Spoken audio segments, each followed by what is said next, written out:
So I've titled this sermon, Rock, Paper, Scissors, Peace. I'm going to borrow your stand here for a moment, Claire, and then I'll give it back to you after. How many of you played that game before, right? Rock, paper, scissors? Everybody sure? Yeah?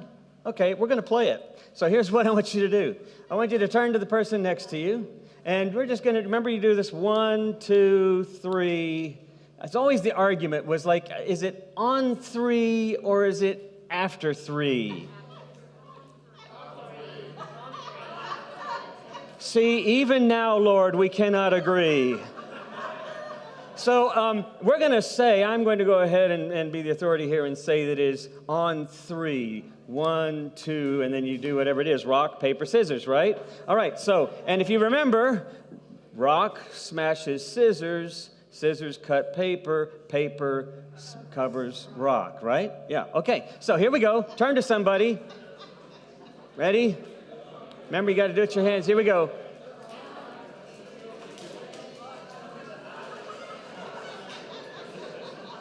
Okay, best 2 out of 3. So get the best 2 out of 3.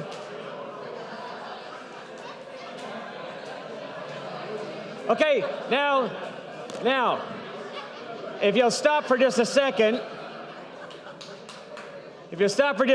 now I want you to turn to somebody who you don't know, and you're going to play the same game, only this time, the loser loses $100. No, I'm not serious, of course, yeah, no. Just pretend like you lose $100, okay? So turn to somebody you haven't played and do that. Rock, paper, scissors.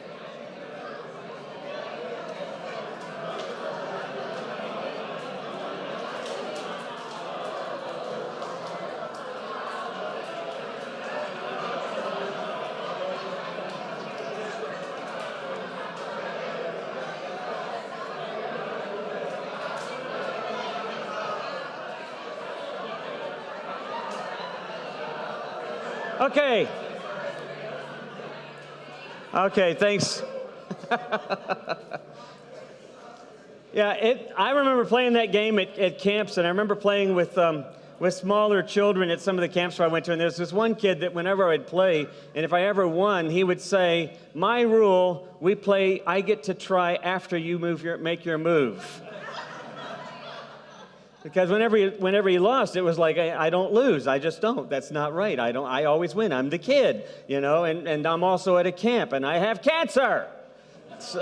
So I mean, you know, he was kind of, that's not really what he said. But you know, he had this particular kid, actually it was several kids, but this particular one was just so funny. If I won, he'd say, okay, my new rule, and then he'd just say, I get to do it after you do it. But here's the thing, right? I mean, who makes the rules?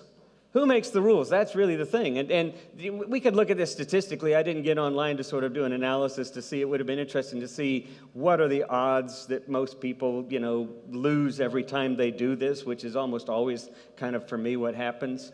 But the reality is, in this game, it's like a lot of the other kinds of games that we play, that we define sort of who's in or who's out, or who wins or who doesn't. We have all these implicit sort of rules that guide us. And we live by those rules.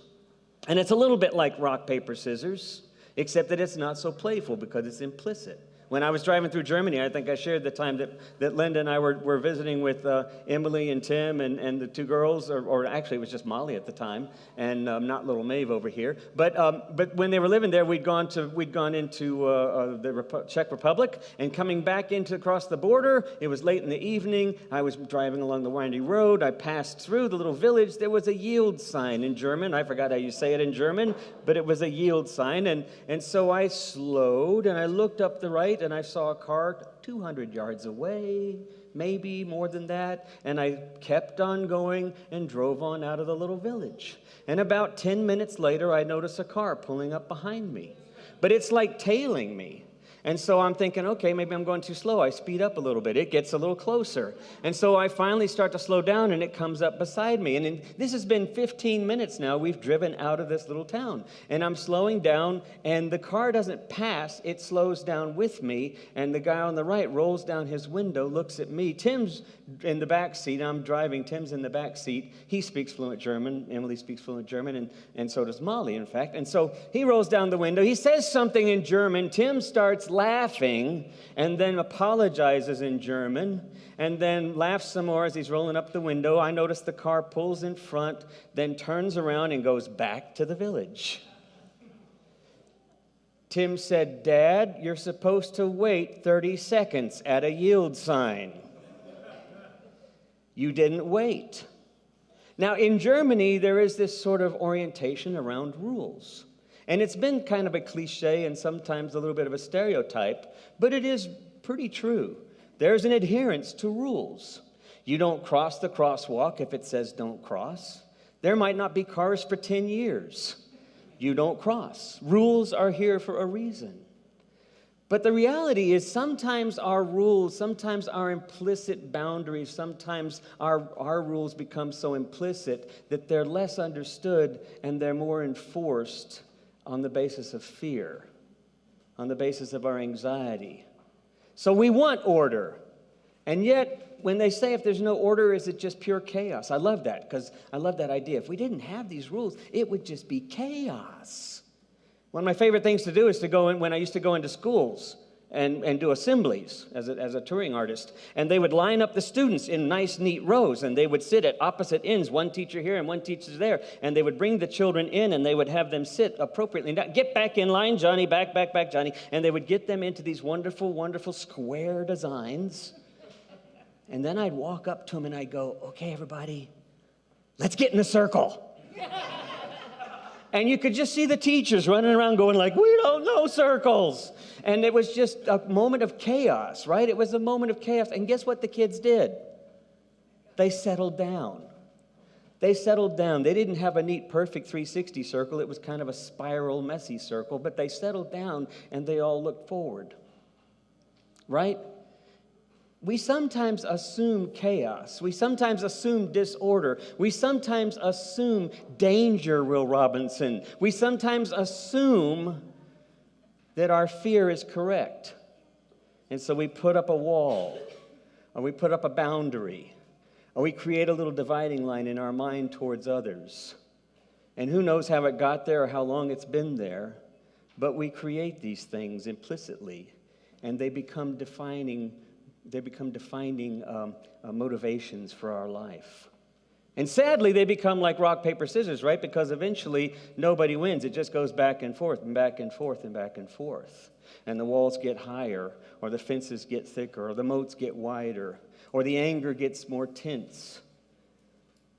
You read about the horrible story that happened in Clearwater, Florida this last week, about the fellow that was arguing with someone who had parked in a handicapped parking. I don't know if you read this. And when her boyfriend came out, she saw the guy yelling at his girlfriend in the window, and he walked over and pushed him away, and he hit the ground, pulled a gun, and shot the guy in the chest. And the sheriff's department rules it defense, self-defense, right? Stand your ground kind of thing. They're still dealing with it. My thought was, how did it get there, right? How did it get to that point? How did we get to this point where we are in our culture? How did this happen? Because right now we're operating out of implicit rules and out of unspoken and unconscious rules, and we're no longer operating out of consciousness. When Paul was writing to the church at Ephesus, he was writing about the rules don't apply anymore. We're no longer in the temple. Jesus taught that our relationship is what God is about, that we are now part of a larger community. As the words say, we are now one, all one, whereas once before, maybe you were over there. Maybe you were over there. I mean, he made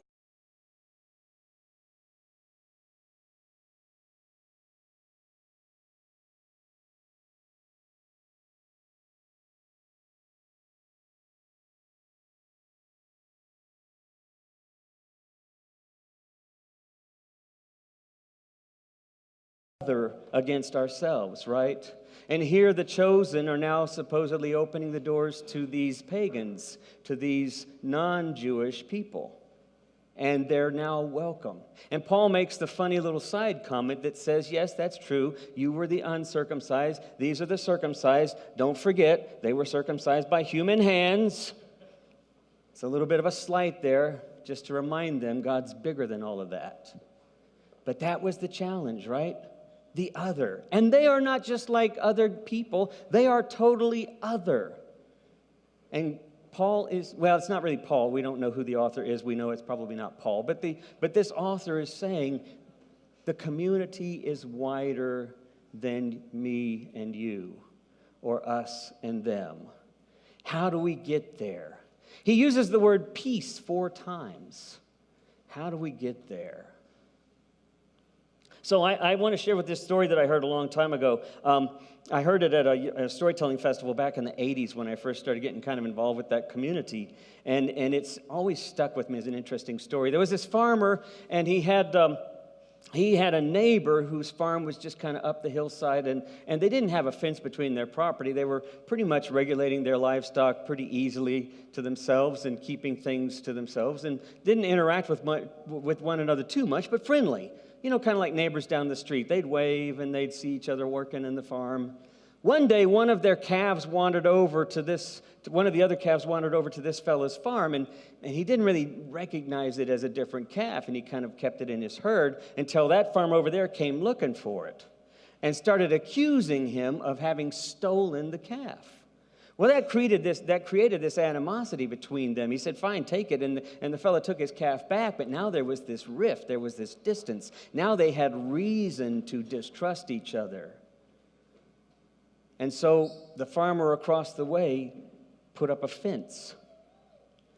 And one day, one of the farmer's calves wandered over to that other farmer, broke through the fence.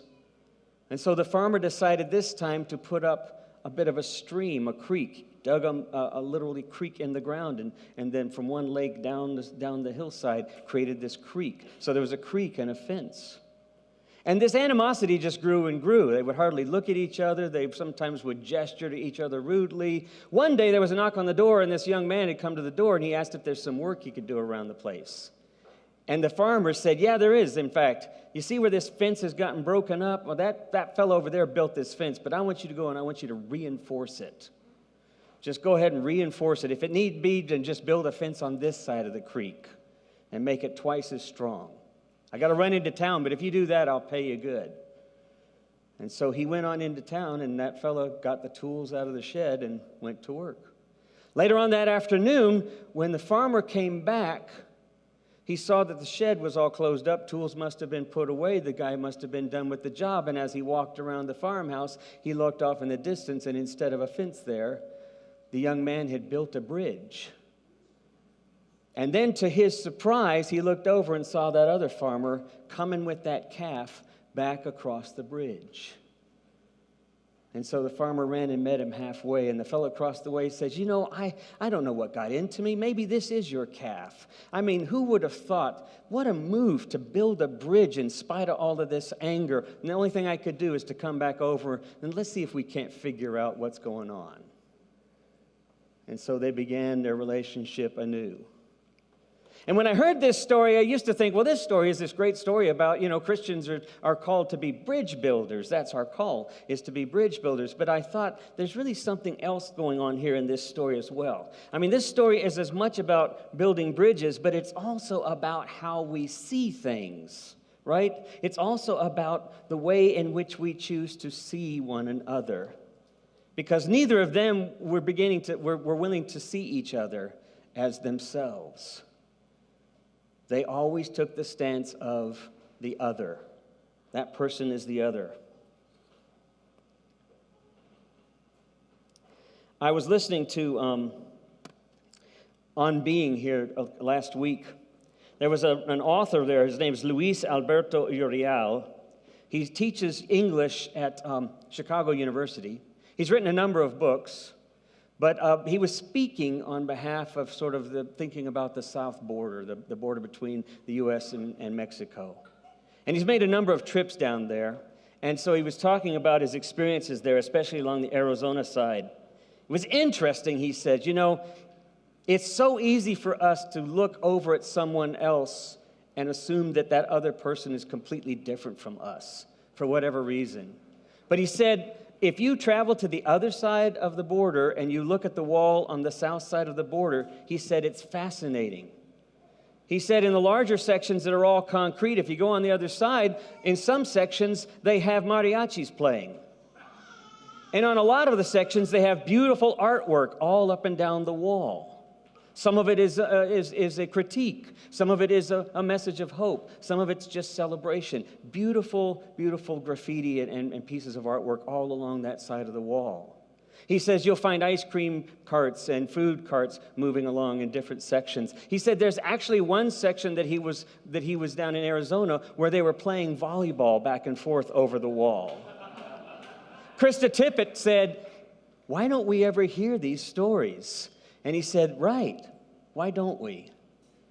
So yes, there's a wall, but he said it's interesting. If you go on the north side of the wall, it's barren, it's concrete, it's steel. There's guards walking up and down or driving their vehicles back and forth or dogs moving back and forth. He said it looks like East Berlin. And then he looked at her and said, we've become East Berlin. We've become the Russian side of the wall. It's an interesting idea of what happens when you build walls. Are we preserving freedom? Are we entrapping ourselves? So I'm going to push us past the idea of fear for a moment. What would happen? What would happen if we did the only thing that Jesus asked us to do, and we try love first? In all encounters, love first. That person shouldn't be parking in that handicap zone. We did a funeral here a couple of weeks ago, big funeral. I watched a number of Mercedes and a number of Alfa Romeos pull in. I saw an Alfa Romeo SUV, a big one. I've never seen those before. I saw a Bentley SUV. They all pulled into the handicap zones and parked. And then they reached around and hung the little handicap thing up in the mirror. And then they got out and walked to the deal. I felt such righteous indignation. I'm out there directing traffic. I wanted to just walk over there and go, no, you can't do. I just felt such, judgment. But the reality is that I have no idea what else is going on. A couple of the situations clearly needed it. But out of the 8 parking spaces, there was some abuse going on, perhaps. What would that have helped? When there was somebody else that came along needing a handicap parking, because that's why I was there to try to help people get to handicap parking, I just helped them park along the curb close up to the church. I just found other spaces. I just improvised. What would have happened for me to confront the situation? What does it mean to start with love? First, the first response is love. That's the challenge, I think, for us, is to see how we might respond first with love. So my brother Mike and Stan, some of y'all know my future brother-in-law, Stan. Stan, are you in here? I saw you. Okay, you're in here. And I know you don't want me to talk about you. But hey, I'm celebrating because my brother Mike and Stan are getting married in August.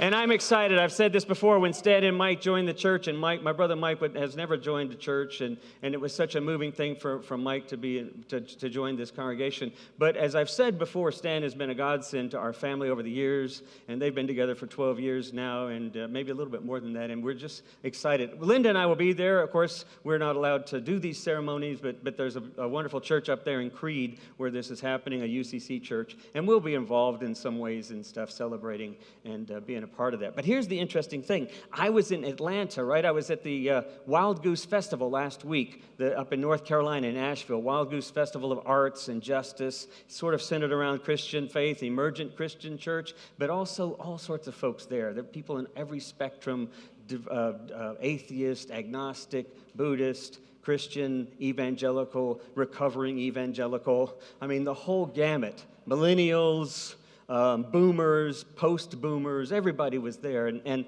what was interesting was that as I made my way back to Atlanta for the next morning so I could be here last week when Jaretta was speaking and run the band, I got up really early, right? I got up at 4:30 in the morning to get back here. And so I'm at the airport in Atlanta, and I'm at the tram station from the hotel to catch back to the terminal. And as I'm sitting there, I see this other guy coming. There's nobody in this tram station at 4:30 in the morning. Here comes this other guy, a black man, and he's got a suitcase behind him, and he's dressed in a nice sort of African-looking shirt, you know, and he's just huffing, and he's kind of hurrying up to make the tram, and he looks at me and he says, "Got to make church this morning, I'm the preacher."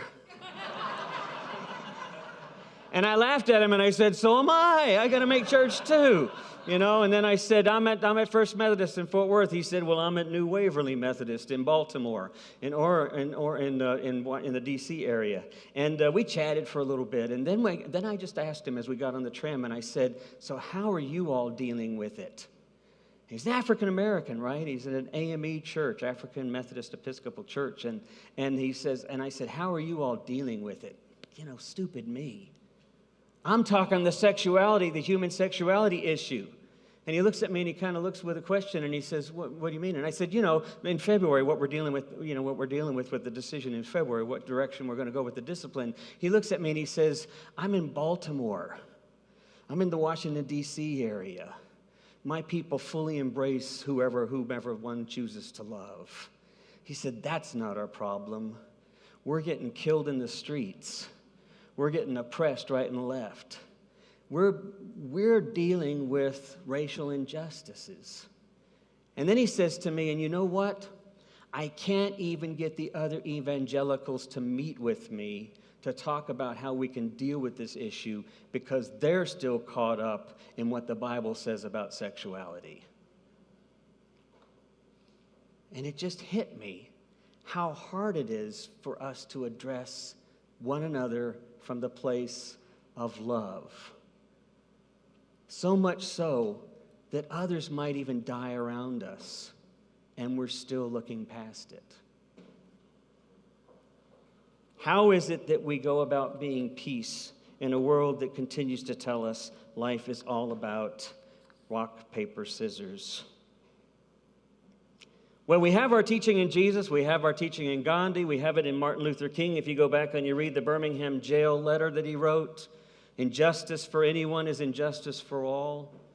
There is no peace unless we are all experiencing peace. The only way to deal with darkness is to drive it out with light."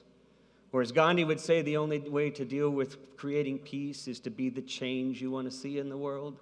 Or then what Jesus said, which was simply, quite simply, love one another as yourself. And here's how I want you to realize this. Here's how I want you to think of this. Not love one another as you wish somebody would treat you, because to be honest, we all get treated really nice. We don't have to worry about how we get treated. So if we go around saying love one another as you would, love another as you would love yourself, it really doesn't say much. I want to suggest that you hear it this way: love one another as if the other is you. As if you and the other are the same. That's harder to do. That's harder to start from the place of love. I want to end with this little thought, and I'm going to invite the band to come up here now as I finish some things up here. Mark Nepo, who is a great writer, and he's kind of a Buddhist writer, but he's a great writer, and he writes some wonderful ideas, and he once wrote this, he had this little section where he was talking about how difficult it is to get to that place of peacemaking, because in presence of others, in the presence of the strange, we automatically feel these barriers. We automatically go to the rock, paper, scissors, Whereas the real response of Jesus is there are no rock, paper, scissors. That's not how we relate to life. We simply relate to life as peace. And we participate in peace. And we love one another as ourselves. Literally as ourselves, as the other is us. That's all that's required. And yet that's hard to do. It's hard to get past that. And Mark Nepo was saying that how do we get to that place where we experience that paradigm shift, that all of a sudden, I do see you as me. I don't immediately watch the person parking in the wrong parking space as a judgmental call. But my first response is, I wonder why they did that. I wonder what they need. Why would I park there if I was having to park there instead of where I should be parking?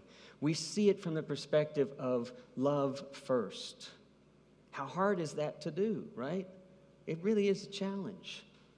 What might have happened in that parking lot in Clear Fork in Florida, or Clearwater in Florida? And I think about the first time that we moved into our house.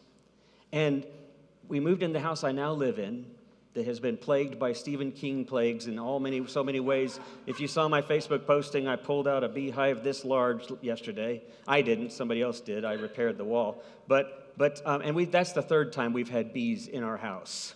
I mean, thousands of bees.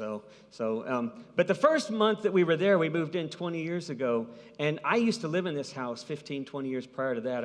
I moved out at high school. My mother sold the place, and Linda and I bought it again after we graduated in 1999, and moved back in, and the tree in the 15 years or 20 years since I'd been gone, the pecan tree in the back had become this enormous, beautiful tree. Just gorgeous tree, 100 feet high, 7,500 feet wide, branches reaching across the yard in every direction. The second floor of the house, if you looked out the windows, you looked like you were in a tree house. The tree was just surrounding and embracing that house in gentle waves as you'd watch the branches, and you could look at the wildlife inside it. There was a swing that hung from one of the branches, and now that lowest branch was so high that you had to climb up on the wall to the side of the house to get on the swing, and you could swing halfway across the yard like you were on a zip line, back and forth. It was just beautiful. The boys loved it. It was wonderful. And we were there for 6 weeks. And I went off on a trip to do some travel and some touring, and I came back one night late. Everything was shut down. The house was dark. Kids were asleep. Linda was asleep. There was a note in the den, which is towards the back, and it said, "Before you look out the window, take a deep breath. Everything's fine. We're okay." Well, now when I read that, I immediately ran to the back of the window in a panic. And I could see already there was some light illuminating the backyard. The moon must have been shining, or the stars were really bright, and I looked out, and there was this 10, 12-foot trunk, and it was probably 3.5 feet in diameter, and at the top of that trunk, at about 12 feet, the rest of that tree had literally snapped over and was laying all across the neighbor's roof. Completely snapped off. Well, I found out the next day that a wind shear storm had come through, and the thunderstorm and the wind shear had caught that particular neighborhood, and it caught that particular tree with all of its beautiful branches and leaves and pecans, and it just gently snapped it and laid it over on the neighbor's house. Didn't even hurt the roof. It just was such a gentle fall. But the tree was completely unsalvageable. And when the arborist came by the next day to kind of survey the whole situation, he looked at me, and it never really occurred to me what a profound message it was. He said, sometimes things are beautiful. Sometimes life can be so filling, but you have to remember that you have to let go of stuff. You have to thin things down. You can't dance with the wind if you're weighted down by all sorts of stuff. Unless you thin it down, the trees won't dance. I thought, what a powerful image. Unless we thin it down. My sensei in Aikido would have said that here's the way you approach Aikido when you're dealing with a match. And this guy was 70 years old when I was taking from him back when I was 18, 17. And he was, in those days, flipping people half his age, twice his size. They'd walk up to him. He'd just throw them off in different directions. He just knew how to twist something in this way or twist something that. He almost always did sort of a gentle dancing movement like that. And people would go flying. And I remember being so amazed by this that I wanted to learn this technique. And I won't forget what he said. He says, you know what the best path to peace is? And I said, what? And he has said, look for the conflicts before they happen. And then invite the others to walk away with you. That's what we're invited to do as Christians. That's what we're invited to do as people of creation. As people who have to learn to dance with one another, or we find ourselves with higher walls? How is it that we can try to see the conflict before it happens? How is it that we can approach each moment with the words in our hearts saying, I love you, before we think of anything else? Amen.